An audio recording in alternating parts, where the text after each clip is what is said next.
Hôm nay lên trên bản vùng cao chơi. Người dân trên này trồng nhiều quế lắm, đa số toàn quế.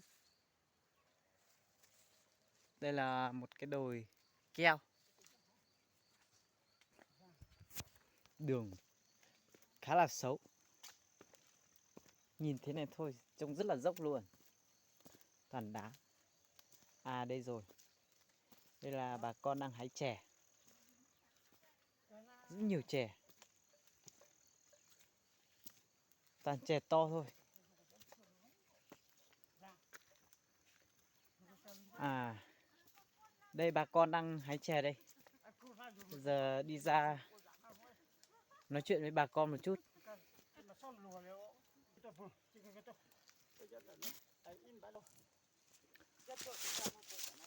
Xin chào bà con nhá. Vâng ạ.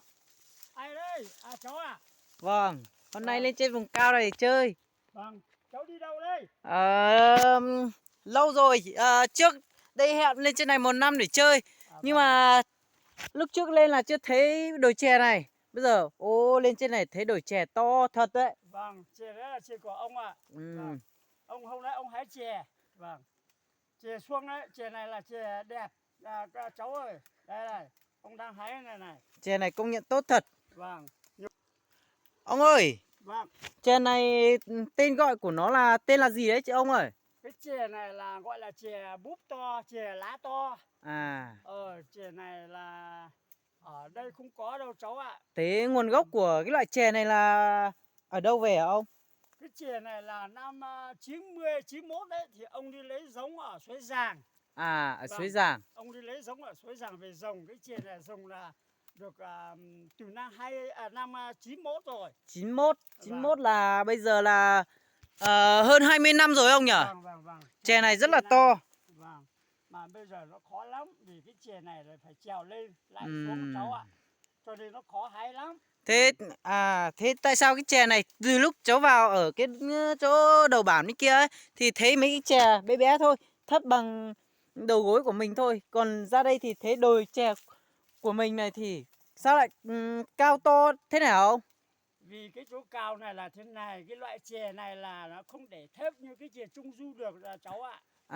Vì để thấp thì nó không có cái sự phát triển mà. Thì cái này là phải để cao thế này đây, lúc nào ông cũng phải đi hái nhưng mà phải mang cái cây đi, gọi là cái cọc thang đấy. Cái cây này đúng không ạ? Cái cây đấy, đi đâu cũng phải mang cái cây đấy đi, hái xong lại xuống rồi, xuống thì lại mang cái cây đó, gọi là cái cầu thang nhá. Xong lại đi cho cây khác rồi lại trèo lên lại hái. Vâng. Chè của mình này có phun thuốc không hả ông ơi? Không, chè này cao thế này không phun thuốc cháu ơi. Chè này là thế này nhá, chè này là nó chậm đứa hơn.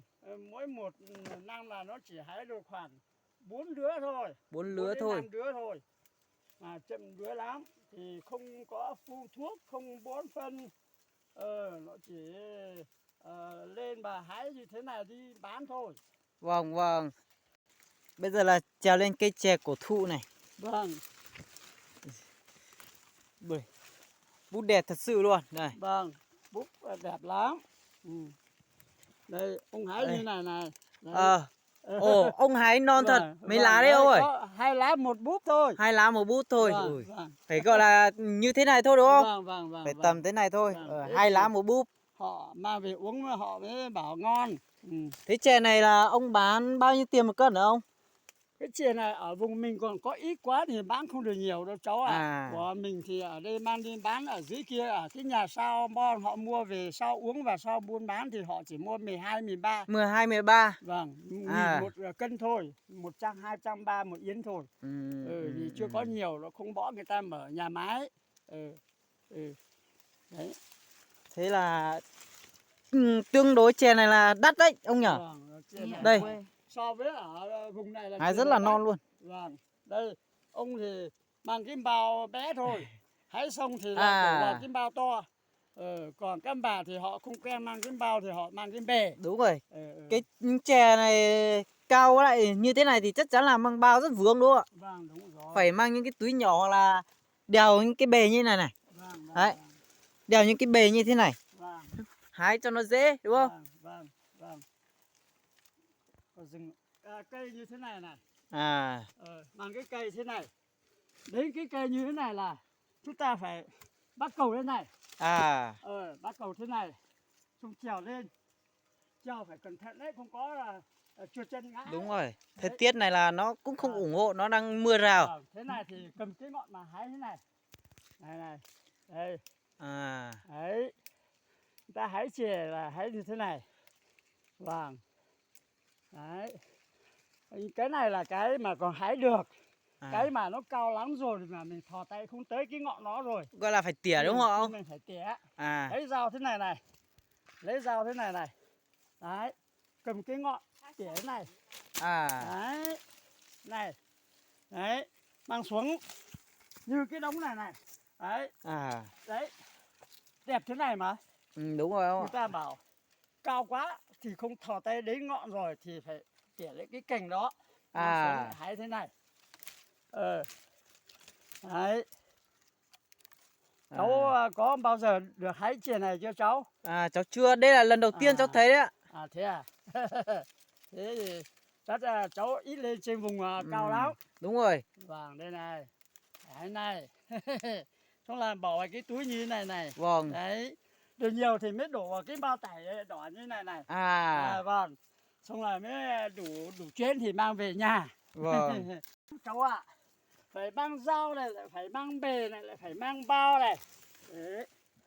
Đây, rất là đẹp luôn. Chè ngon. Vâng. Đây ông hái một ngày thì được bao nhiêu cân ạ? Ông thì hái chậm thôi, và hái này thì chậm lắm. Một ngày thì ông chỉ hái khoảng 22 cân trở về thôi. Không được nhiều đâu. Một người tầm 22 cân trở xuống đúng không ạ? Vâng, mà không được nhiều đâu. Bởi vì hái rất là non đúng không? Vâng. Đi muộn thì chỉ hái được khoảng 17-18 cân một người một ngày thôi. Đó là 2 lá một búp. Là như thế này nhỉ? Vâng. Đấy, khó khăn vất vả lắm. Vâng. Không làm được cái này thì không có cái gì để kiếm thêm cái đồng tiền để mua dầu mua muối cháu ạ. Vâng, mà ông ơi, cho cháu hỏi một chút được không ạ? Có ạ. Cho cháu hỏi là tên của ông và tên của ông là gì ạ? Họ tên tôi là ông Di, cái họ là họ Vàng, người ta bảo là Vàng A Di, viết ở trên giấy tờ ấy, người ta bảo là Vàng A Di. Ở thôn chúng tôi thì ngày xưa nó gọi là thôn Khe Nhau, nhưng mà ngày nay chúng tôi đã sắp nhập thôn ở trên Diềm rồi thì gọi là thôn Diềm. Thôn Diềm. Vâng. Vâng. Cháu rất cảm ơn ông ạ. Cháu xuống dưới kia nói chuyện với bà một chút. Vâng. Chào ông. Vâng. Bà ơi. Chào bà nhá. Mi tua, bà chụp bao lùm mông, bà chụp bao lùm sữa, bà lùm mông sô. Ồ, cháu cũng đi vùng cao khá là nhiều, cháu giao tiếp với nhiều người Hơ Mông lắm. Cháu cũng biết nói một chút. Đấy, thế bà chưa về Nòm Mó à? Bà chưa đi nằm mó đâu, bà còn về hay chè nhiều lắm. 10 giờ rồi nè. Mi tua, bây giờ thôn này, bây nhớ xa để nói bây lì, nói bây lì cứ bây giờ mò là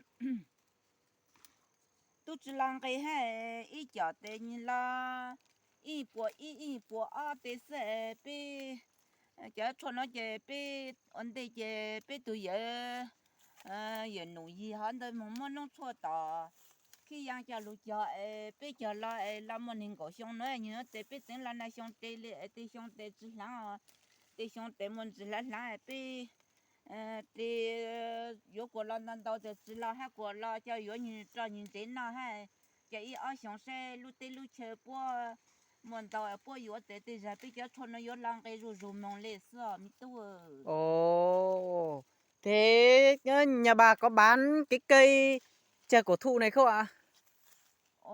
Dạ, có mình sẽ biết tôi chỉ mua hao, biết mua chè, dạ để cho cứ lú ở trong cái láng trong để mua để tăng lệ, sẽ biết tôi chỉ mua lợ mi tu, anh sẽ biết chỉ chặt để lọ, mua chè,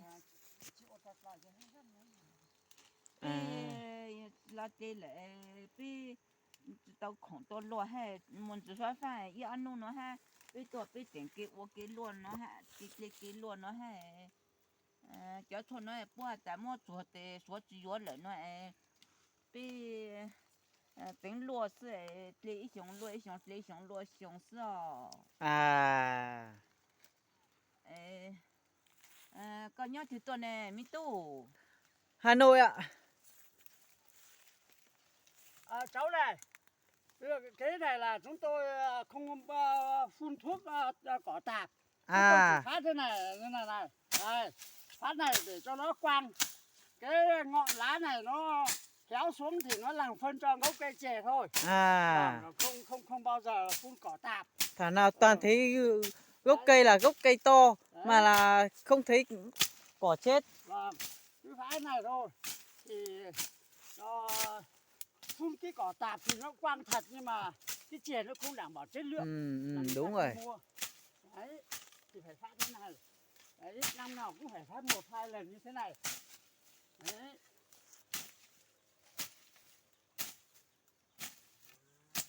Bố, cái cà bố.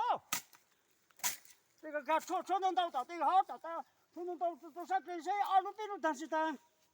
Rồi mà muốn ăn lụt thèn rồi đó. Tao sát cái này mày dẫn thằng con à. Đây nha.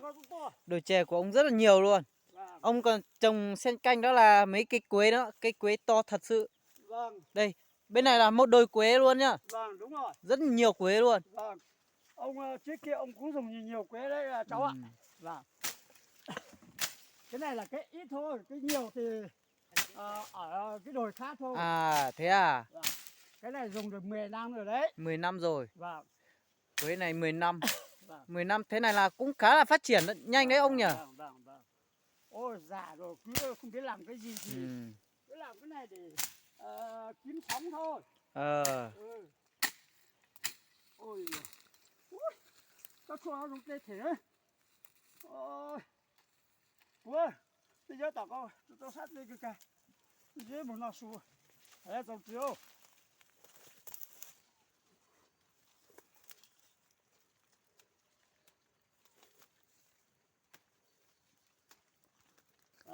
Vâng, cháu đi đây. Chào ông bà nhá. Vâng. Chào bà nhá. Vâng, cháu về nhá. Vâng. Đào lên thăm ông bà thì lên đây nhá. Vâng.